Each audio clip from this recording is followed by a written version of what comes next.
What's going on, everybody? Happy Monday, first day of the work week. Um, Guess it's supposed to not be such a happy Monday for me, or at least everyone I know, I love, I care about, I trust. Well, most of them, I would say. There are a few of them, like me, who are suffering today because. All right, let's just get to this shit. So, we live in a country where we have political strife, disenchantment. People cannot agree on a goddamn thing, Not on race, not on politics, It's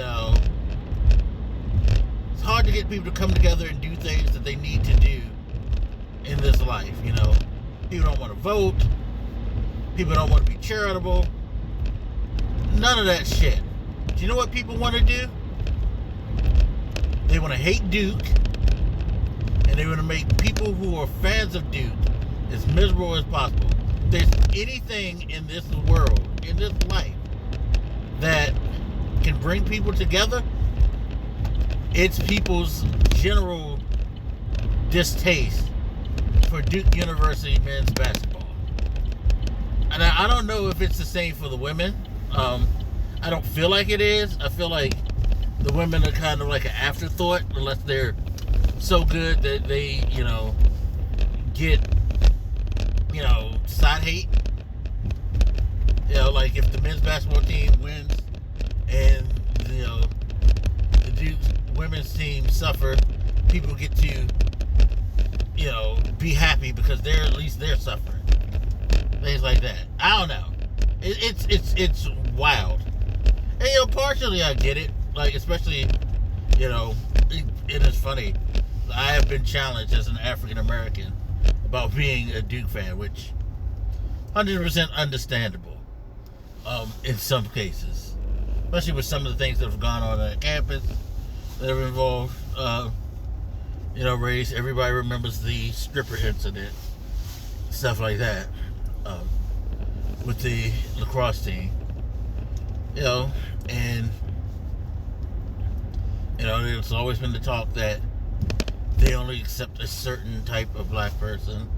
At least that was the talk back in the 80s. All that stuff. I totally get the distrust, the distaste, the classism, all that stuff that goes with why people hate Duke. At the same time, y'all be trying to make people's lives so fucking miserable about this shit. Now, I admit, when I was younger, like most things when I was younger, that shit used to hit me hard. But now, it don't. But people seem to still want to go out of their way to make me fucking miserable. Now some of y'all, I know, it's just good-natured fun because we fuck with each other like that, Like, my best friend, shout out to him, he texted me last night with a wellness check. And I thought that shit was funny. He was like, "You okay, bro?" I was like, "Yeah, they fucking can't close games." Which is the goddamn truth. Teams can't close games. Look at last year. Last year they couldn't close the fucking game. This year ain't no different. So, it is what it is. But, we fuck with each other like that all the time. He knows me. He knows, I'm going to, be straight up about it and be like, "Yo, they suck. They did this, that." We'll laugh about it. He'll clown me a little bit. We go on with our lives. But all the shit that be sent to me, all the shit that people be posting on the internet, the, fucking exuberances and shit like that they have in sharing this, it's like, calm the fuck down, chill. But again, I get it. I get some of the reasons why. I get some of the serious reasons why. I even get some of the stupid, silly sports rivalry reasons why. Like, if you're a North Carolina fan, totally understand why you're happy about this. I even do you one better.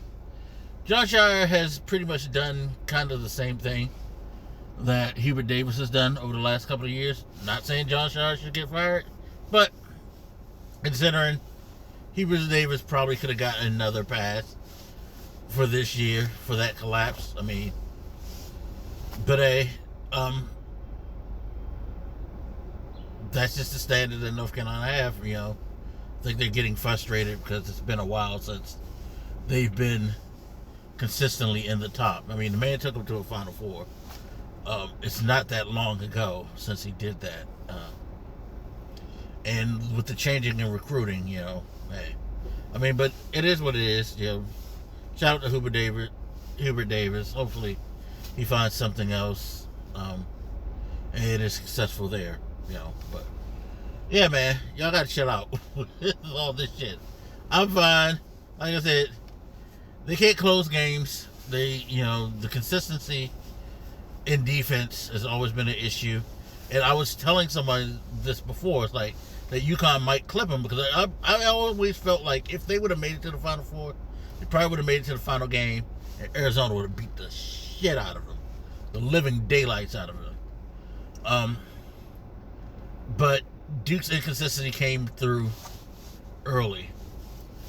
We saw it with the Siena game. Consistency on defense, and they were able to close that game out, but I think it was more so because Siena ran out of gas and not them being finishers.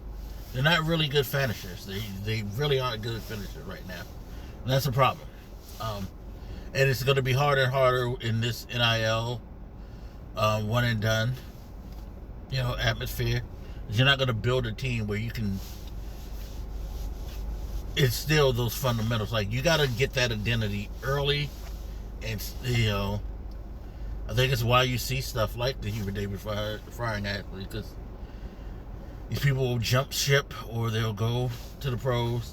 And you're not necessarily able to establish your identity the way that you want to, especially if you're a new coach. It works for people like Izzo more because people like Izzo have been around long enough that people know what they're coming to get, and it's their lasting legacy. But these coaches ain't getting that many years to put up Izzo-like stature, So it is what it is. Anyway, glad y'all are enjoying yourselves. You're happy. You get to do your annual fuck Duke shit, and all the think pieces and all the podcasts and all the, skits and stuff like that. Good on y'all. Like, it's enjoy. I find it entertaining as hell. It is very entertaining. So keep at it, y'all. But yeah, y'all have to keep sending me all that stuff. I can find it myself. I promise you. Algorithms aren't going to allow me to miss any of it. I don't need y'all to fucking harass me with it. Anyway, you guys take it easy. Have a great day. I'll talk to y'all later. Peace.